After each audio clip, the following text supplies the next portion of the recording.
नमस्कार। आज हम एक बड़े ही दिलचस्प विचार पर बात करने वाले हैं। ये जुड़ा है हमारी जिंदगी से, हमें मिलने वाले तोहफों से और हाँ, कड़ी मेहनत से। नमस्कार।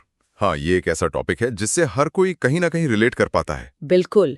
हमारे पास ना आज एक बहुत छोटा सा लेकिन बड़ा गहरा कथन है। एक लाइन है बस।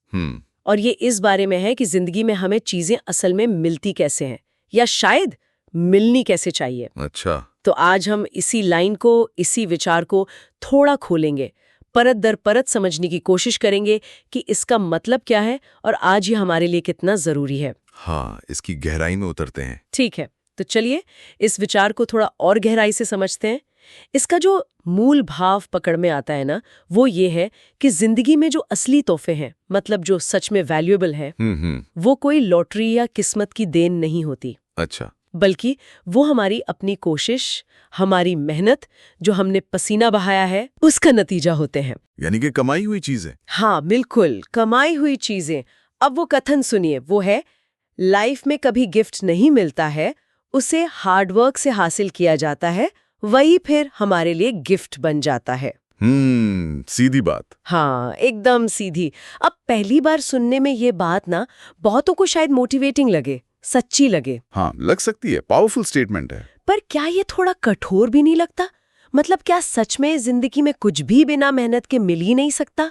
कोई गुंजाइश ही नहीं? हाँ, ये सवाल उठता है। और देखिए, इसमें जो गौर करने वाली बात है वो ये है कि ये कथन मेहनत और उसके फल के बीच ना एक बहुत ही डायरेक्ट, कह सकते हैं, अटूट कनेक्शन बना रहा है। अगर हम इसे टुकड़ों में देखें तो शायद बेहतर समझ पाएंगे। पहला हिस्सा है, लाइफ में कभी गिफ्ट नहीं मिलता है। हाँ। इसका मतलब क्या है? ये सीधे सीधे किस्मत, लक या यूं ही बैठे बैठाए कुछ मिल जाने वाले आइडिया को चैलेंज कर रहा है। राइट। और यहाँ गिफ्ट का मतलब सिर्फ कोई सामान, कोई वस्तु नहीं है। नहीं। अच्छा, तो क्या है फिर? इसका मतलब बड़ा है। ये मौके हो सकते हैं, कोई बड़ी कामयाबी, शायद वो मन की शांति जो लोग ढूंढते हैं। ये कथन कह रहा है कि ये चीजें ना बस ऐसे टपक नहीं पड़ती आसमान से। और एक और बात इसमें है, ये ना इंसान को पैसिव होने से रोकता है। मतलब इंतजार मत करो, कुछ करो। हाँ, ये एक्शन पर जोर देता है। बिल्कुल। अगर कुछ चाहिए तो उसके लिए कोशिश करनी पड़ेगी, हाथ पैर मारने पड़ेंगे। सिर्फ सोचने से या भाग्य के भरोसे बैठने से वो बात नहीं बनेगी। ये एक तरह से प्रोएक्टिव होने की बात कर रहा है जिंदगी में। सही कहा आपने। और फिर आता है दूसरा हिस्सा, उसे हार्ड वर्क से हासिल किया जाता है। हाँ, ये तो बहुत साफ है। एकदम साफ। कोशिश, लगन, जुटे रहना, शायद हार ना मानना। हम सबने सुनी ऐसी बातें, मेहनत का फल मीठा होता है। हाँ बिल्कुल। पर यहाँ हासिल किया जाता है, इस शब्द पे जरा गौर करें। इसमें ना एक करने वाले का भाव है, एक एक्टिव रोल है। सही पकड़ा। जैसे कोई चीज आपका इंतजार नहीं कर रही, आपको उससे जाके पकड़ना है, कमाना है। बिल्कुल। हासिल करना, इसमें एक उपलब्धि का एहसास है। ये सिर्फ मिलना नहीं है, ये कमाना है। ये बताता है कि जो भी कीमती है उसके लिए एक कीमत देनी पड़ती है, और वो कीमत अक्सर मेहनत होती है, वक्त होता है, एनर्जी होती है। हाँ, और ये सिर्फ फिजिकल मेहनत नहीं है, दिमागी मेहनत, इमोशनल स्ट्रेंथ, लगातार सीखते रहना, ये सब शामिल है इसमें।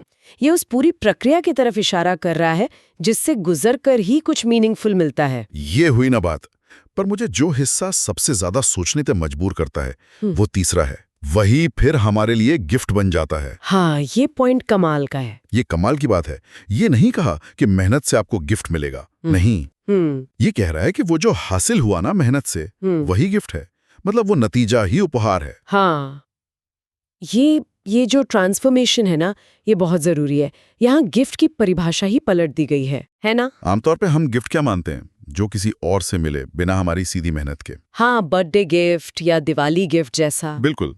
लेकिन ये कथन कह रहा है कि आपकी मेहनत का जो नतीजा है, वही आपके लिए सबसे बड़ा तोहफा है। अच्छा। और इसमें सिर्फ वो फाइनल रिजल्ट नहीं है, वो पूरी जर्नी, जो स्ट्रगल किया, जो सीखा, जो तजुर्बा मिला, जैसे आप इंसान के तौर पे बेहतर बने, ये सब मिलकर उस उपहार का हिस्सा है। वो अचीवमेंट सिर्फ बाहरी नहीं रहती, वो आपकी अपनी बन जाती है, अंदरूनी। बिल्कुल। मैं सोच रही थी, जैसे मान लीजिए कोई बाजार से बनी बनाई कुर्सी खरीद ले, ठीक है, काम आएगी, आराम मिलेगा। लेकिन अगर कोई लकड़ी लाए, खुद छीले, काटे, जोड़े, पसीना बहाए और फिर एक कुर्सी बनाए, हाँ। तो उस कुर्सी से उसका रिश्ता ही अलग होगा। वो सिर्फ बैठने की चीज नहीं होगी, वो उसकी मेहनत का, उसके हुनर का, उसके सब्र का सबूत होगी। सही बात है। वो बनाई हुई कुर्सी खरीदी हुई से कई ज्यादा कीमती लगेगी उसे, चाहे दिखने में उतनी परफेक्ट ना भी हो। यहाँ वो बनाने का प्रोसेस और उसका नतीजा दोनों मिलकर गिफ्ट बन गए। क्या बढ़िया मिसाल दिया आपने। ये सीधे सीधे उस साइकोलॉजिकल सेटिस्फैक्शन से जुड़ता है जो कोई मुश्किल काम पूरा करने या कुछ खुद बनाने से मिलता है। और इसके ना कई गहरे मतलब निकलते हैं जिन्हें समझना जरूरी है। पहला तो है एम्पावरमेंट, सशक्तिकरण। अच्छा, कैसे? ये नजरिया इंसान को एहसास दिलाता है कि भाई उसकी जिंदगी और उसकी कामयाबियां काफी हद तक उसके अपने हाथ में है। ओके। सफलता कोई बाहरी ताकत या किस्मत का खेल नहीं है, बल्कि अपने इरादे और अपनी मेहनत का फल है। ये सोचना मुश्किल हालात में भी इंसान को कोशिश करते रहने की हिम्मत दे सकती है, क्योंकि उसे लगता है कि हाँ, मेरी कोशिशों का मतलब है असर पड़ेगा। यानी ये सोचने से बचाता है कि हाय मेरे साथ ही क्यों बुरा होता है। हाँ, कुछ हद तक ये आपको अपनी कहानी का हीरो बनाता है, विक्टिम नहीं। दूसरा बड़ा मतलब वैल्यू परसेप्शन, यानी हम चीजों को कीमत कैसे देते हैं। अच्छा, वो कैसे बदलता है? जिन चीजों के लिए हमने स्ट्रगल किया होता है ना, जिनके पीछे हमारा पसीना लगा होता है, हम अक्सर उन्हें ज्यादा संभाल कर रखते हैं, उनकी कद्र ज्यादा करते हैं। ये तो है। वो स्ट्रगल उस चीज को हमारे लिए सिर्फ एक ऑब्जेक्ट या अचीवमेंट नहीं रहने देता, वो उसे एक कहानी से, एक तजुर्बे से जोड़ देता है। जो चीजें आसानी से मिल जाती हैं, हम अक्सर उनका उतना मोल नहीं करते, उनमें वो इमोशनल इन्वेस्टमेंट नहीं होता। ये बात तो बिल्कुल सही है। मैंने खुद महसूस की है, जिस चीज़ के लिए लंबा इंतज़ार किया हो या बहुत मेहनत की हो, वो मिलती है तो खुशी भी अलग होती है और उसकी अहमियत भी। बिल्कुल। और तीसरा, जैसा हमने पहले भी कहा, ये गिफ्ट की परिभाषा ही फंडामेंटली बदल देता है। हाँ, वो तो है। गिफ्ट अब वो नहीं जो पैसिवली मिलता है, गिफ्ट वो है जिसे एक्टिवली बनाया जाता है, कमाया जाता है। और अगर हम इसे और बड़े दायरे में देखें तो ये पर्सनल ग्रोथ यानी व्यक्तिगत विकास और रेजिलियंस मतलब जुझारूपन से जुड़ता है। अच्छा, वो कैसे? देखिए, हर चुनौती जिसे मेहनत से पार किया जाता है, वो हमें कुछ सिखाती है, हमें पहले से मजबूत बनाती है। सही बात है। और ये जो अंदरूनी ताकत हासिल होती है ना, ये अपने आप में एक बहुत बड़ा उपहार है, शायद किसी भी बाहरी तोहफे से ज्यादा कीमती और टिकाऊ। ये सारी बातें ये किसी के लिए भी बहुत मायने रख सकते हैं। शायद कोई मुश्किल वक्त से गुजर रहा हो, या अपने करियर में आगे बढ़ने की कोशिश कर रहा हो, या बस अपनी जिंदगी के बारे में सोच रहा हो। ये नजरिया हमें याद दिला सकता है कि सिर्फ मंजिल नहीं, हाँ, वो रास्ता, वो मेहनत, वो स्ट्रगल भी उतना ही जरूरी है, बल्कि शायद वही उस मंजिल को असली कीमत देता है। बिल्कुल। तो असल में ये सोच हमें किस तरफ ले जाती है? क्या ये हमें अपने गोल्स को देखने का तरीका बदलने को कहती है कि हम सिर्फ आसान रास्ते ना ढूंढे? हाँ, और यहीं पर हमें थोड़ा और रुक कर सोचने की जरूरत है। ये मानना भी जरूरी है कि असल दुनिया शायद इतनी सीधी नहीं है जैसा ये कथन लगता है। हाँ, ये भी है।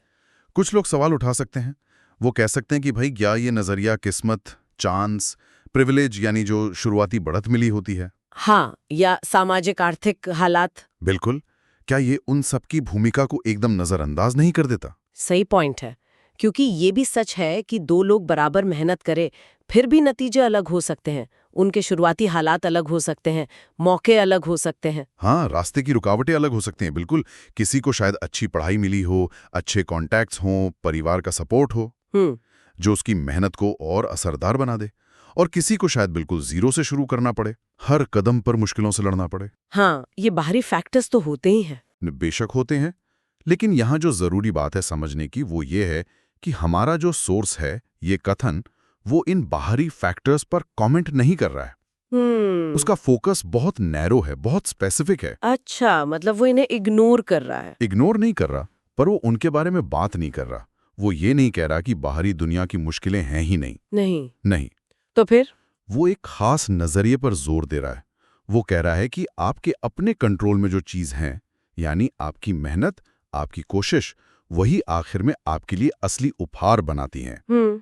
चाहे बाहर के हालात कैसे भी हों, जो सैटिस्फैक्शन, जो ग्रोथ, जो अचीवमेंट आप अपने एफर्ट से पाते हैं, उसका सोर्स आपकी अपनी मेहनत ही है।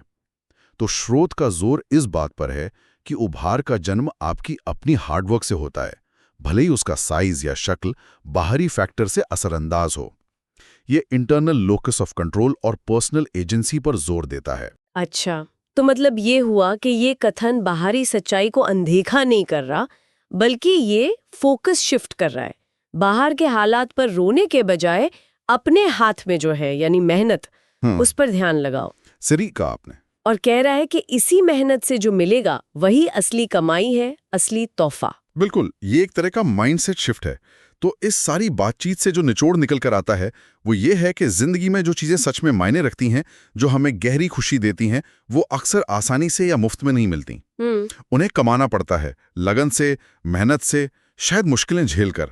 और ये जो कमाने का प्रोसेस है और उसका जो नतीजा है, वो उपलब्धि, वही अपने आप में सबसे बड़ा इनाम है, असली गिफ्ट है। तो ये हमें सिखाता है कि हमें सिर्फ रिजल्ट्स के पीछे नहीं भागना चाहिए, उस प्रोसेस को भी वैल्यू देनी चाहिए जिससे वो रिजल्ट्स मिलते हैं। हाँ, क्योंकि असली ग्रोथ और सैटिस्फैक्शन शायद उसी प्रोसेस में छुपा हो। बिल्कुल।